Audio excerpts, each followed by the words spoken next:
these are people who see themselves as gods, who want to be world historical figures. They're literally. You think they do that? Who do you think is doing that? Well, like Jeff Bezos, for instance. Right? You think he thinks of himself as a god?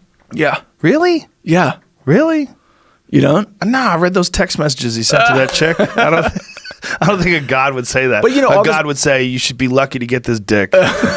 All the space exploration stuff, though, it's like the people are obsessed with it, and the life extension. But don't you think that that's just a side effect of having $150 billion? But you can do so much good with that. Yes. So Bezos is pouring $1 billion a year into his space exploration project, which is like, I mean, I'm excited by space too. I think it'd be cool to go up there, but there's some pressing problems here which we could really benefit. That money could really benefit. And I agree, but long term, I think the philosophy is that we're going to have to get off this planet.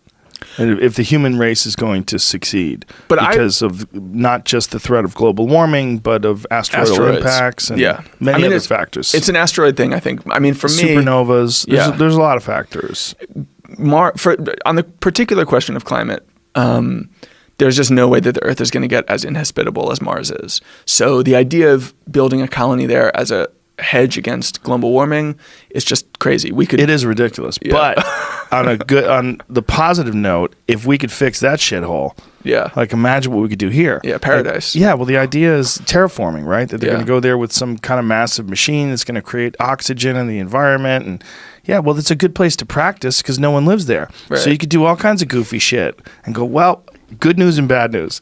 The good news is we figured out a way to terraform. The bad news is we already fucked up Mars. So we're going to try another spot. We're going to go to, we're going to move on to some Uranus. Other planet. Yeah. Well, Venus used to be actually quite Earth-like. Yeah. And they went through a really rapid global warming that made it, now it's like a total hellhole. Right. And that's like the sort of worst case for Earth is the Venus scenario. Well, ultimately, the sun's going to burn out, right? But that's many millions of years away. Sure, but if we really do look into the future, something has to be done. I mean, this is on the grandest of grand scales, the concept of some sort of interstellar arcs. I mean, I believe that. I'm with it. I just think the timescale of the threat that we need to avert by space exploration, that's a timescale of millennia. Yes. We have a lot of new technology to develop over the next 1,000 years that'll allow us to do it better and more efficiently. But climate change, the timescale is like the next 30 years. Right. So we need to focus on it now to give ourselves the opportunity to do the other shit. Why do you think it's sexier to go to space? Is that what it is? Like rockets and? I mean, I think for these dudes. Yeah. Yeah. It's a big metal dick shooting off in the atmosphere. That's what we're doing. We're trying to fuck space. I actually made that argument about Mars. Yeah. That it's like they're shaped like dicks. It's like there's something to that. Yeah. Well, also this generation of people really grew up in the age of like the space race. Yeah. I mean, it's and the aftermath of landing on the moon. And I think there is, like Peter Thiel talks about this, there's this kind of unfulfilled sense of future that we all, like anybody who grew up in the post-war years in the 60s, 70s, they were like, whatever his famous line, we were promised flying cars and all we got was 140 characters or whatever. Yeah. I think that applies to the space exploration stuff. It's like, well, the government is no longer doing the really ambitious shit. Right. But we can do it privately. On the other hand, there is a government in the world that is doing that shit in China. They just landed on the far side of the moon. They're doing really aggressive space exploration. And I haven't been there in 20 years, but the people I know who live there say there is so much faith in the future there. They just believe in a very inherent, deep down way that like the future will be better and sci-fi-y in an exciting way. And that's so foreign from the way that Americans think about the future. Is that part of the benefit of having a dictator run things? I think it's just like they're on a huge upswing. Right. But it's also like there's no debate about how things get done. Yeah. Totally.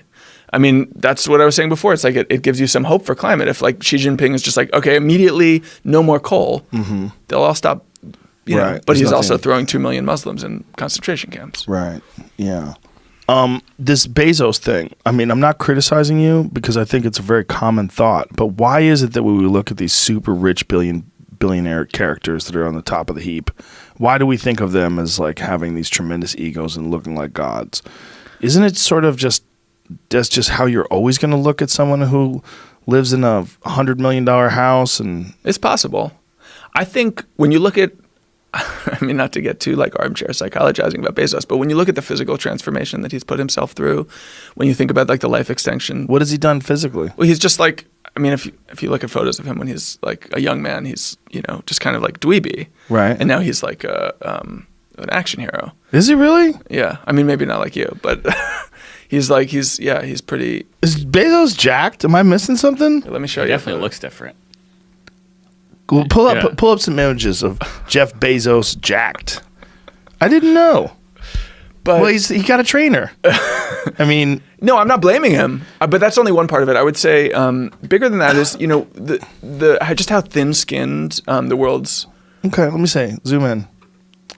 Well, I guess he's got some arms. Yeah. There he is. Oh, wow, that's a big difference. Yeah, but he's also got a vest on. I guess his arms do look pretty big. Yeah. I mean, there's some veins. I'm in most ways I'm not a Bezos hater. I think Amazon has been actually really pretty great. I'm a fan. Yeah, I like listening to the guy talk. And I loved his letter to the National Enquirer. There he is right Yeah. there. Yeah, so he looks fit. Yeah. In front of the King Kong Rampage movie. Is Yeah. that him? Yeah. Yeah, he looks pretty good. Okay. I guess physical transformation. But that's, yeah, probably. But life extension, like Yeah. uploading your brain to the computer. There's so many. Is he into that shit? He is actually, I think, not as into it as some other people.